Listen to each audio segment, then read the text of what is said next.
Hello guys, welcome to my channel. आज मैं आपको फिर से लेके आया हूँ new MCQ and the new video for you. And इसमें जो टॉपिक रहेगा वो टॉपिक है ब्रिटिश शासन का भारतीय अर्थव्यवस्था पर प्रभाव।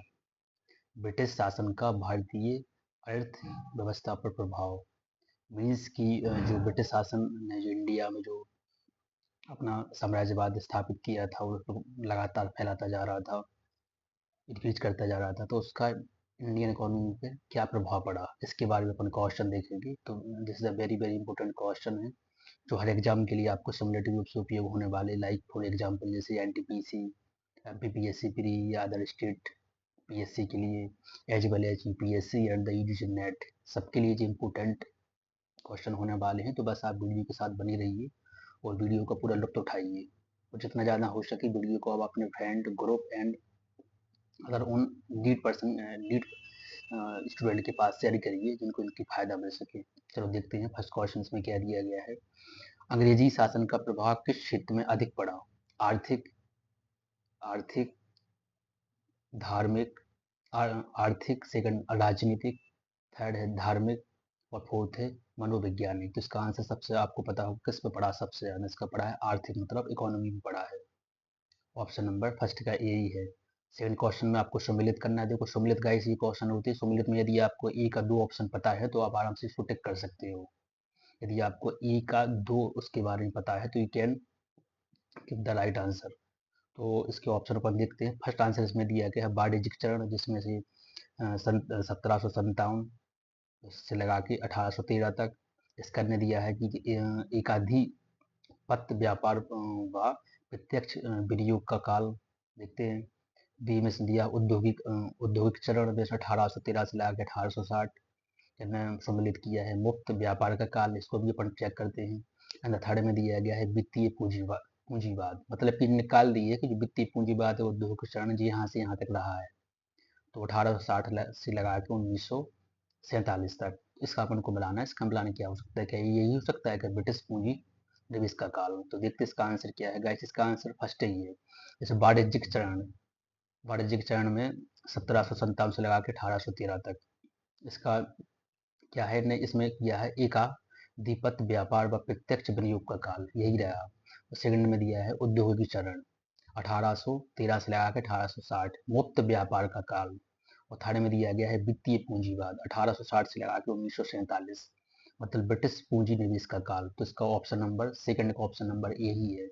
नेक्स्ट क्वेश्चन, भारत में अंग्रेजों की लूट किस महत्वपूर्ण घटना के बाद शुरू हो गई थी? भारत में अंग्रेजों की लूट किस महत्वपूर्ण घटना के बाद शुरू हो गई थी?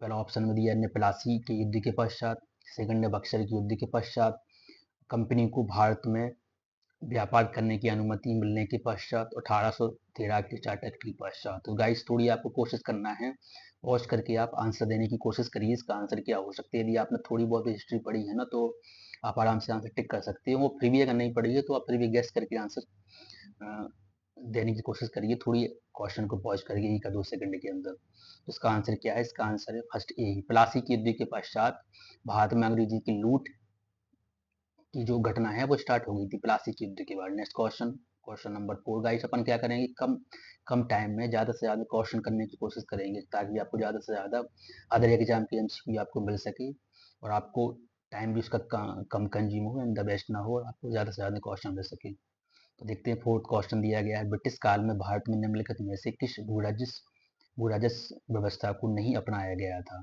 फर्स्ट ने दिया है स्थायी बंदोबस्त, सेकंड है रैयतवाड़ी व्यवस्था, महलवाड़ी व्यवस्था और दहसाला व्यवस्था। ये आपने पढ़ा होगा, अगर आपने थोड़ी बहुत हिस्ट्री भी देखी हो तो बस आपको पता चलेगा इसका आंसर क्या हो सकता है। इसका आंसर क्या है? दहसाला व्यवस्था, option number D. Fourth question का ऑप्शन नंबर डी। फिफ्थ देखते हैं। 5 नंबर क्वेश्चन में भारत में प्रथम रेल लाइन निम्नलिखित में से किसने बिछाई थी? विलियम डडले ने, रूजर स्मिथ ने, जॉर्ज क्लार्क ने, वारेन हेस्टिंग ने। तो इसका आंसर क्या है गाइस? इसका आंसर है जॉर्ज क्लार्क ने, ऑप्शन नंबर सी। 5 का ऑप्शन नंबर सी एसएससी में आया है जी। क्वेश्चन नंबर 6 देखते हैं। भारत से ब्रिटेन की ओर संपत्ति संपत्ति की अपवहन मतलब ड्रेन ऑफ वेल्थ का सिद्धांत किसने प्रतिपादित किया था? गोपाल कृष्ण गोखले ने, दादा भाई नौरोजी ने, सुरेंद्रनाथ बनर्जी ने और लाला लाजपत राय ने। तो इसका आंसर क्या है गाइस? इसका आंसर है ऑप्शन नंबर बी, दादा भाई नौरोजी। ये भी एसएससी में आया। नेक्स्ट क्वेश्चन 7 नंबर, 1853 में लॉर्ड डलहौजी ने जो पहली टेलीग्राफ लाइन शुरू की, वह है किसके बीच है? तो इसका ऑप्शन हम देखते हैं। इसका क्रम यहाँ से स्टार्ट रहेगा गाइस, वेट जस्ट मिनट। हाँ, तो बम्बई व ठाणे, कलकत्ता और मद्रास, बम्बई और आगरा, कलकत्ता और आगरा। ये भी एसएससी में क्वेश्चन आया है 2000 में। इसका आपको बताना है 7 का क्वेश्चन आंसर क्या हो सकता है। तो कलकत्ता से आगरा, कलकत्ता से, नॉट सॉरी सॉरी, इसका आंसर क्या है? बीट बीट, इसका आंसर हाँ कलकत्ता से आगरा ही है, कलकत्ता से आगरा। ऑप्शन नंबर सी का आंसर क्या है? कलकत्ता से Agra. Yes. Question number, Bharat में ब्रिटिश भू राजस्व प्रणाली का निम्नलिखित में से किसने अधिक लाभ प्राप्त किया है? बटाईदार ने, किसानदार, बटाईदार, बटाईदार, किसान, जमींदार, कृषि मजदूर। तो गाइस इसका आंसर क्या है? इसका आंसर है सी, जमींदार ने। क्वेश्चन नंबर 9 देखते हैं। भारत में सबसे पहला सूती वस्त्र मिल किस शहर में स्थापित किया गया था? सूरत में, बम्बई में, अहमदाबाद में, कोयम्बटूर में। तो इसका आंसर क्या हो सकता है? इसका आंसर है बी, ऑप्शन नंबर बी। 9 का ऑप्शन नंबर बी है। नेक्स्ट क्वेश्चन, 10 क्वेश्चन, अंग्रेजों द्वारा बनाई गई भू राजस्व व्यवस्था की निम्न प्रणालियों में से कौन सी कृषकों के हितों को अधिक सुरक्षा प्रदान करती थी? तो इसका आंसर क्या हो सकता है? अंग्रेजों द्वारा बनाई गई भू राजस्व, जस्ट मिनट गाइस।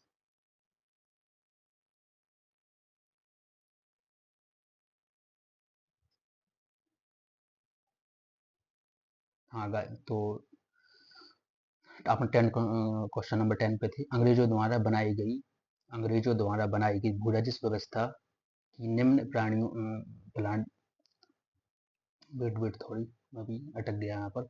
अंग्रेजों द्वारा बनाई गई भू राजस्व व्यवस्था की निम्न प्राणियों में से कौन सी कृषकों के हितों को अधिक सुरक्षा प्रदान करती थी? मतलब जो सिस्टम उन्होंने बनाए थे ना जी, तो उनमें से कौन सी करती थी? बंगाल प्रांत की स्थायी भू व्यवस्था, और मद्रास प्रांत की रैयतवाड़ी व्यवस्था, मध्यवर्ती प्रांत की जमींदारी व्यवस्था और संयुक्त प्रांत की माहौल मालगुजारी व्यवस्था। तो गाइस इसका आंसर आई थिंक आप टिक कर सकते हो यदि आपको थोड़ी भी इसका थोड़ी आपने हिस्ट्री रीड की है। तो इसका आंसर क्या है? इसका आंसर बी है, मद्रास प्रांत की रैयतवाड़ी व्यवस्था। मतलब कि अंग्रेजों द्वारा बनाई गई भू राज्य व्यवस्था की निम्न जो प्लानिंग ने बताई बनाई दी में से तो कृषकों के हितों को अधिक सुरक्षा प्रदान करती। तो ऑप्शन नंबर इसका बी है 10 का। नेक्स्ट क्वेश्चन है, किसके द्वारा बंगाल और बिहार का स्थायी बंदोबस्त या इस्तेमारी बंदोबस्त शुरू किया गया था? मतलब कि परमानेंट सेटलमेंट। तो Robert Clive, Warren Hastings, Lord Wellesley and Lord Cornwallis. आप क्वेश्चन देखिए, भर भर के क्वेश्चन आया है जी। तो अभी जैसे पर्सन ओल्ड जो इसमें डेट दी गई है, नई क्वेश्चन पता नहीं कितनी बार। This is a very important question for you guys, बहुत ज़्यादा इंपॉर्टेंट क्वेश्चन है ये आपके लिए।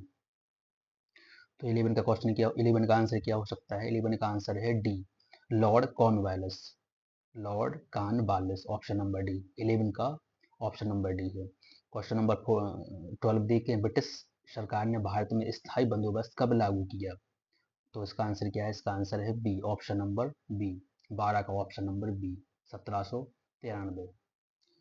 नेक्स्ट क्वेश्चन, रैयत बाड़ी व्यवस्था कब लागू की गई थी? 1816, 1818, 1820 और 1822।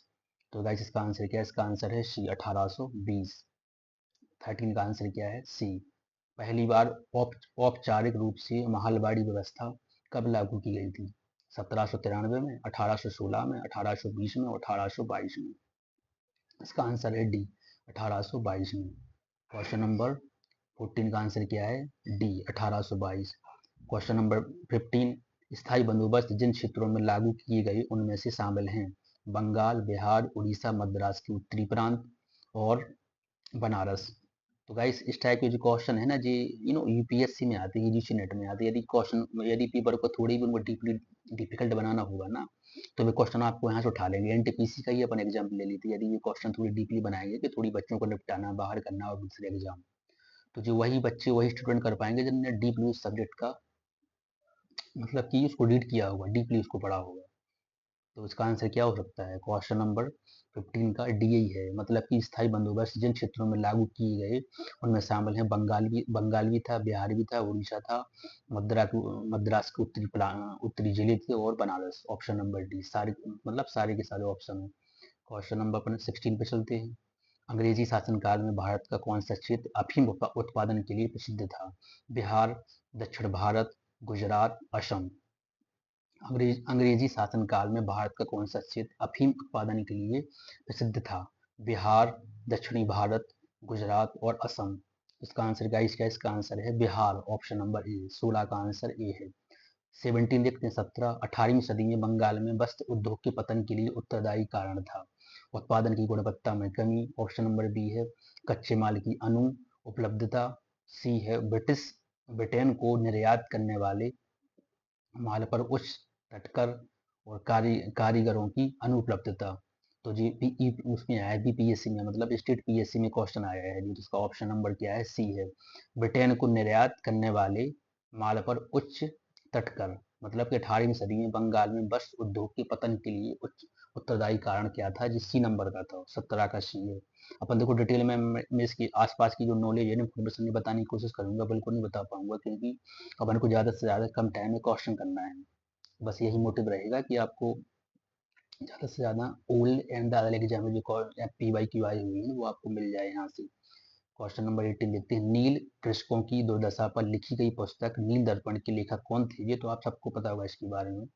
बंकिम चंद्र चटर्जी, दीनबंधु मित्र, शरद चंद्र चटर्जी और रविंद्र नाथ ठाकुर।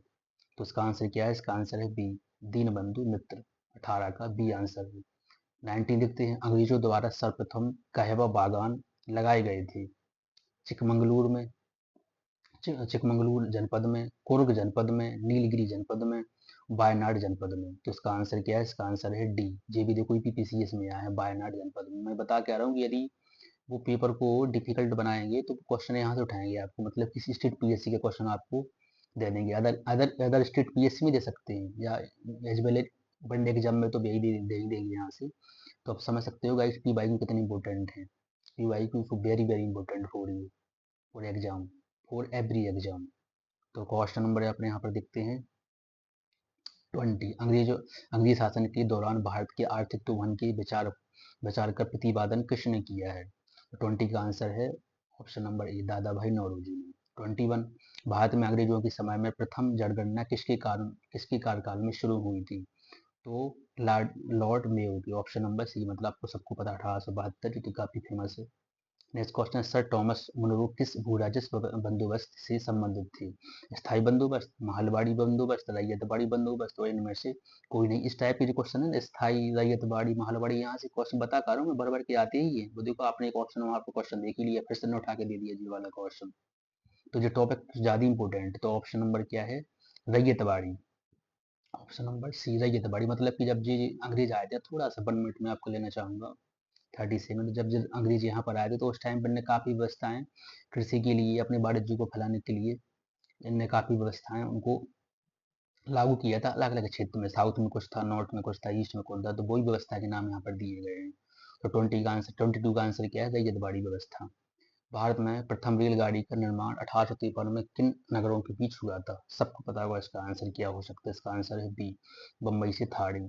स्वतंत्र 24 में देखते हैं। स्वतंत्रता पूर्व अवधि में ब्रिटिश सरकार द्वारा भारत में आधुनिक शिक्षा के विस्तार का उद्देश्य क्या था? मतलब मुख्य उद्देश्य क्या था? छोटे प्रशासनिक पदों पर नियुक्त हेतु शिक्षित भारतीयों की आवश्यकता, भारतीय संस्कृति को प्रोत्साहित करना, भारतीय लोगों को आधुनिक बनाना जिससे वे राजनीतिक जिम्मेदारी में भाग ले सकें। तो 24 का आंसर क्या है? 24 का आंसर है ए, मतलब स्वतंत्रता पूर्व अवधि में ब्रिटिश सरकार द्वारा भारत में आधुनिक शिक्षा के प्रसार का मुख्य उद्देश्य क्या था? मतलब कि जो वहाँ पर वो उस टाइम पे जो मॉडर्न एजुकेशन लागू कर रहे थे ना इंडिया में, कि स्कूल खोलेंगे, वो कॉलेज खोलेंगे, तो उनका मतलब कि मेन पर्पज क्या था? तो उनका मेन पर्पज ये था कि छोटी प्रशासनिक पदों पर नियुक्त हेतु शिक्षित भारतीयों की आवश्यकता थी। मतलब कि उन्हें अपने शासन को चलाने के लिए ही कुछ लोगों की आवश्यकता थी। तो उनने बोला कि इंडिया में क्यों ना कुछ ऐसे ऐसे लोगों को पढ़ा लिखा दिया जाए ताकि वो हमारे लिए काम कर सके। तो वे अपना अपना पर्पस देख रहे हैं। तो ऑप्शन नंबर इसका ये है 25 में चलते हैं। स्थायी बंदोबस्त के तहत जमींदार को पूरी लगान भू राजस्व का कितना प्रतिशत राज्य को देना तय किया गया था? तो इसका ऑप्शन नंबर है 89। मतलब स्थायी बंदोबस्त के तहत जमींदारों को पूरी लगान भू राजस्व का कितना प्रतिशत राज्य को देना तय किया गया था? तो 89।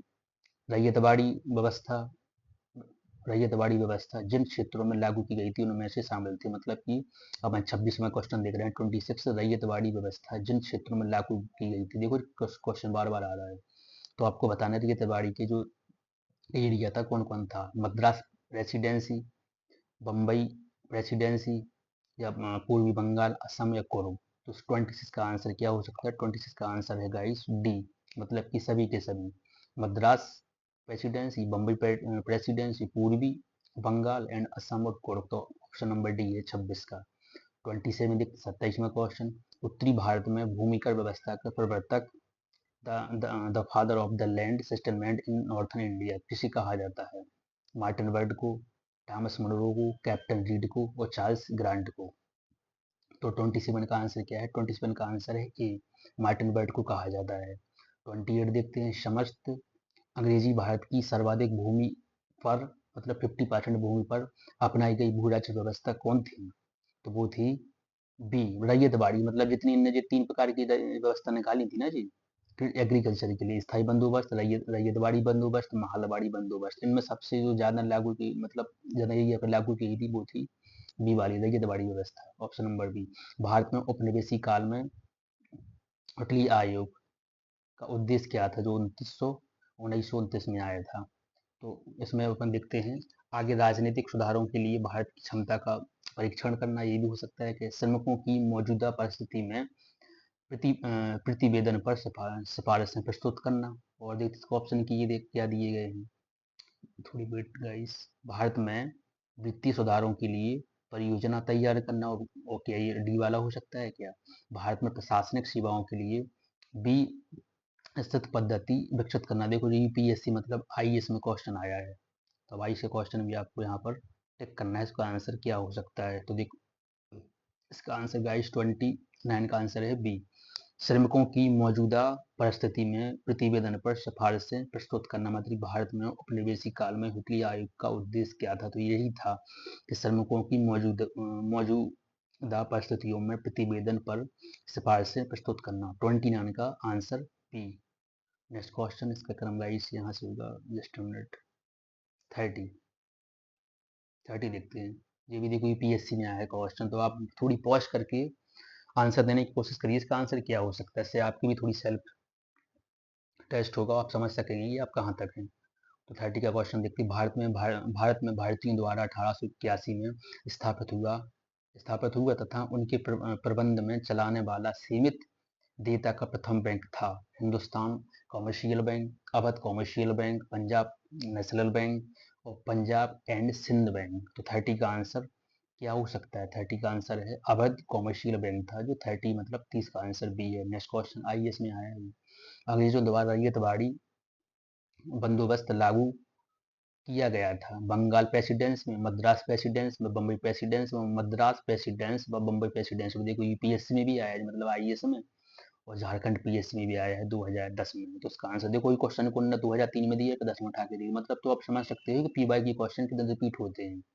बिल्कुल भी यहाँ से वहाँ को हेरा फेरी करेंगे गाइस। जो पेपर बनाएंगे वो कोई ऐसा नहीं है कि वो पढ़ने के लिए बैठेंगे, वो रीड करेंगे, वो सब्जेक्ट का नॉलेज गेन करेंगे, उन्हें ऑलरेडी ज्ञान रहेगा, लेकिन वो फिर भी देखेंगे कि जो क्वेश्चन बार बार रिपीट होते हैं जो इंपॉर्टेंट है वो कौन से स्टेट में कितना पुराना है। जितना पुराना होगा उठा के वो रख देंगे न्यू बना के वहाँ पर, क्योंकि हिस्ट्री का भी चेंज होने वाली थोड़ी है।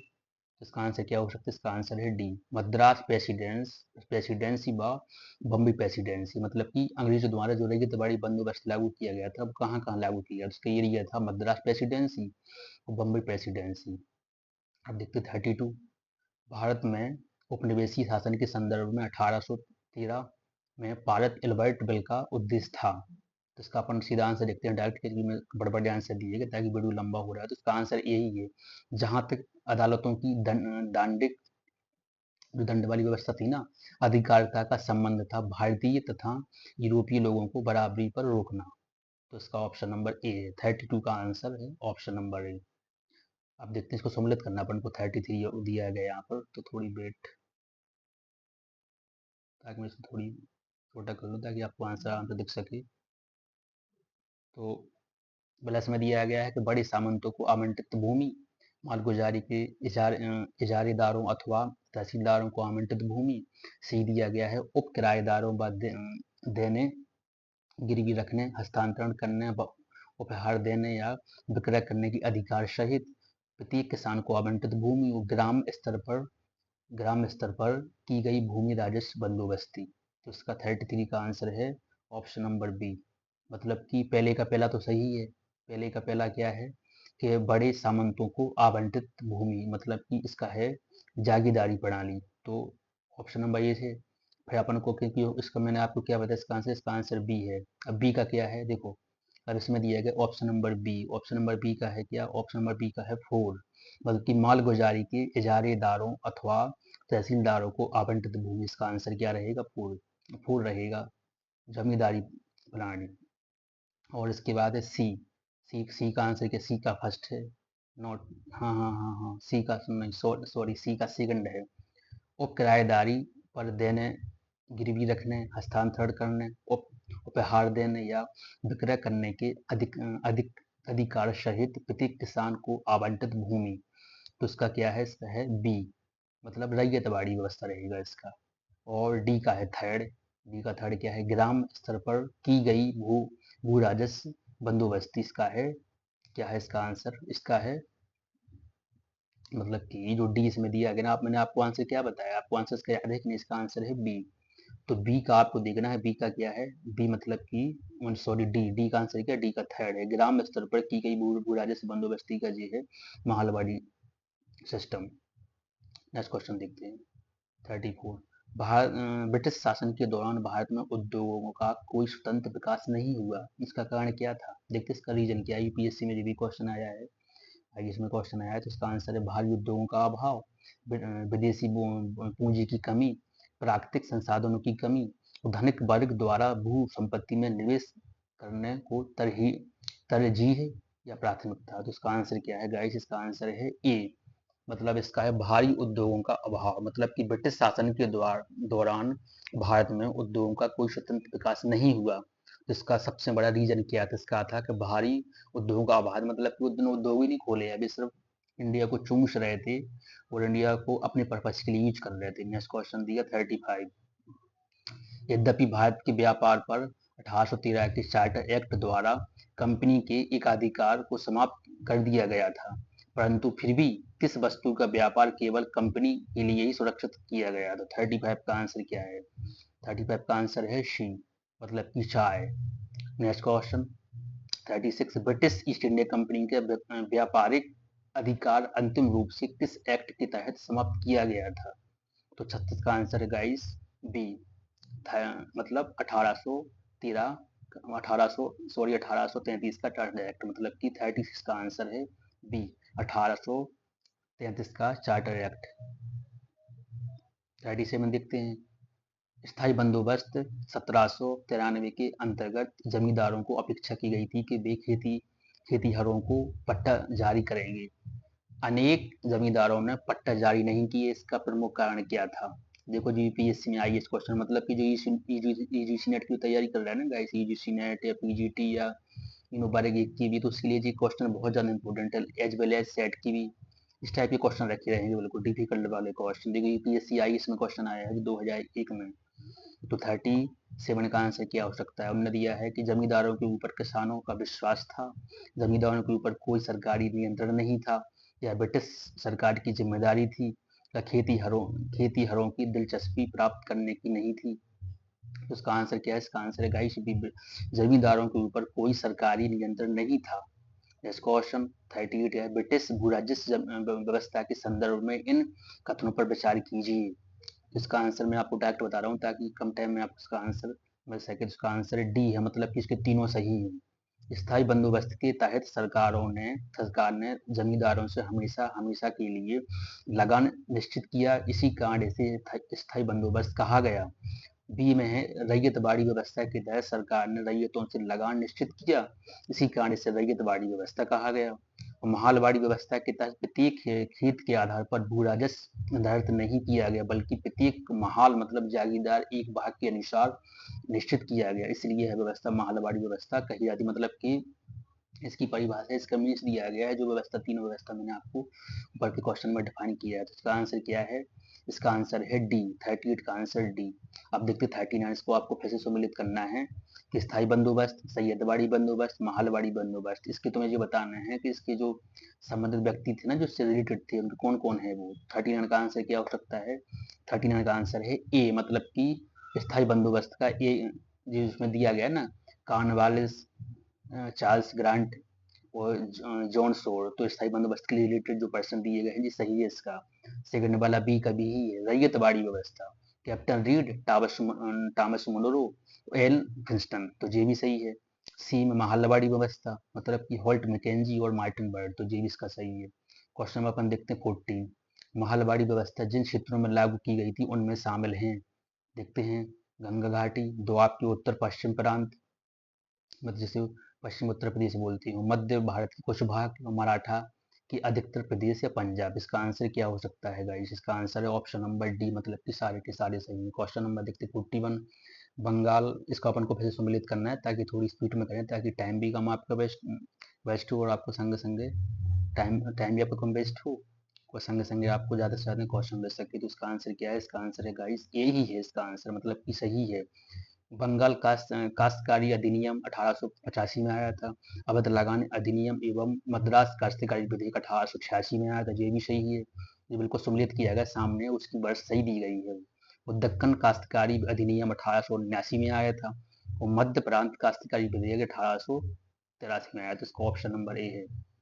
अपन देखते हैं 42 क्वेश्चन। आधुनिक शिक्षा के संदर्भ में शिक्षा का माध्यम को लेकर उठे प्राच्य आंग्ल विवाद का अंत मैकाले की प्रपत्र से हुई थी, मतलब 1835 ईस्वी। इसके अनुसार किस भाषा को भारत में शिक्षा का मध्य माध्यम स्वीकार किया गया था? तो 42 का आंसर है गाइस डी, मतलब कि अंग्रेजी। 43 देखते हैं भारतीय शिक्षा का मैग्ना कार्टा, मतलब महाधिकार पत्र कहा जाता है, तो ये सबको पता होगा, बुड्ढिस पेज इसका आंसर है, मतलब कि इसका option number A. Question number 44।